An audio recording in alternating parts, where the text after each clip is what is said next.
জানেন, এই জন্য লম্বা কোন বক্তব্য দিব না, 4-5টা কথা বলেই আমার বক্তব্য শেষ করব।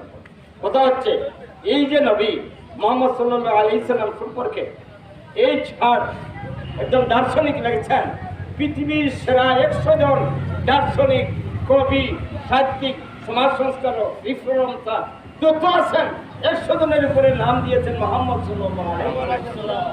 এই মুদির দেশে মহাত্মা গান্ধী সেই দিন এই রাসূলুল্লাহ সাল্লাল্লাহু আলাইহি সাল্লামের মিলাদুন নবী মাসে বলেছিল, মুহাম্মদের মতো যদি একজন বিশ্বজনীন নেতা আসতেন, শান্তির দূত আসতেন, তবে এই পৃথিবীতে জঞ্জাট থাকতো না। এই নবীর উম্মত আমরা। একজন ভাই কিছু সময় আগে বলেছেন, যতক্ষণ না পর্যন্ত আপনার জান, মাল, পিতা, মাতা, ভাই, বন্ধু, স্ত্রী সবার চাইতে যদি আল্লাহ রাসূলের প্রতি আমার মহব্বত না থাকে, আপনার ঈমানটা পূর্ণ নয়। আমরা পূর্ণ ঈমানদার প্রমাণ দিয়েছি। আল্লাহু আকবার, অ্যাকশন অ্যাকশন, ডাইরেক্ট অ্যাকশন, শাহজালালের তলোয়ার গর্জে উঠুক একবার, জাফরানের তলোয়ার গর্জে উঠুক একবার, বাঁচাও ঈমান বাঁচাও দেশ, সাইয়্যিদুল নির্দেশ।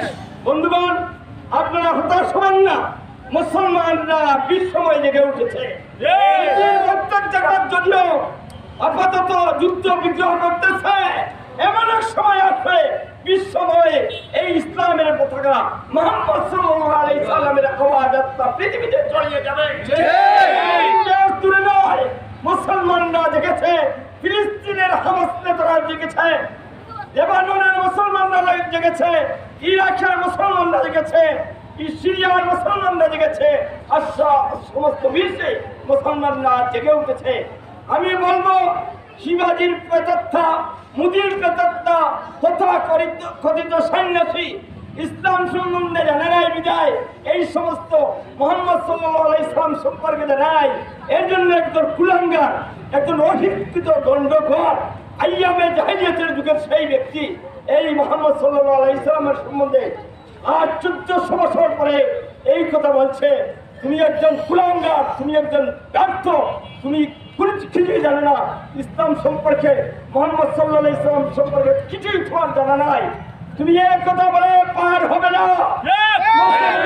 প্রত্যেকটা হৃদয় রক্তক্ষরণ হচ্ছে ভারতের বিরুদ্ধে।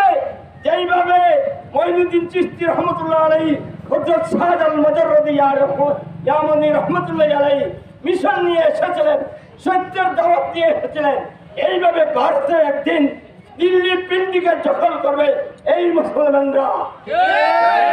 এই আফগানিস্তানের মুসলমানের বিরুদ্ধে তুমি মোদী সরকারের ষড়যন্ত্র করেছে, মার্কিন যুক্তরাষ্ট্রের দিয়ে সেই আফগানিস্তানের জিহাদকে স্তব্ধ করতে চেয়েছিলে।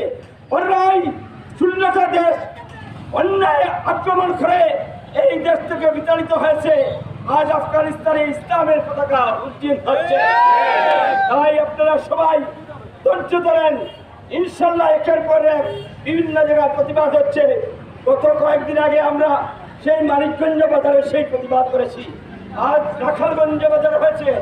আমার বিশ্বাস এই যে ভাই আছেন উনি লক্ষ্মী ভাষায় করবেন, আমার বিশ্বাস উনি সবসময় সোচ্চার থাকেন। ওনাদের সাহায্যে এই অতিশয় বলানা আমি দেখেছি, দীর্ঘদিন থেকে আমি দেখেছি, যে কোনো অন্যায় প্রতিবাদ হলে, ইসলামের প্রতি খুলকুটান হলে উনি সর্বপ্রথম গর্জিয়ে উঠেন। আমিও যে কোনো সময় ওনার দাওয়াত দিলে আমি ইসলামের দাওয়াতে চলে আসি। আমার খাওয়া পড়ার চিন্তা না করে আমি প্রথমে আল্লাহ রাসূলের কুরআনের পক্ষে অবস্থান নেব। এটাই হচ্ছে আমাদের জীবনের সার্থকতা। আপনারা সবাই ভালো থাকেন এবং সবাই ইনশাআল্লাহ ধৈর্য ধরেন। মুসলমানের জয় সুনিশ্চিত। বাংলাদেশ জিন্দাবাদ, ইসলাম জিন্দাবাদ, জিন্দাবাদ। সম্মানিত উপস্থিতি, আমরা শেষ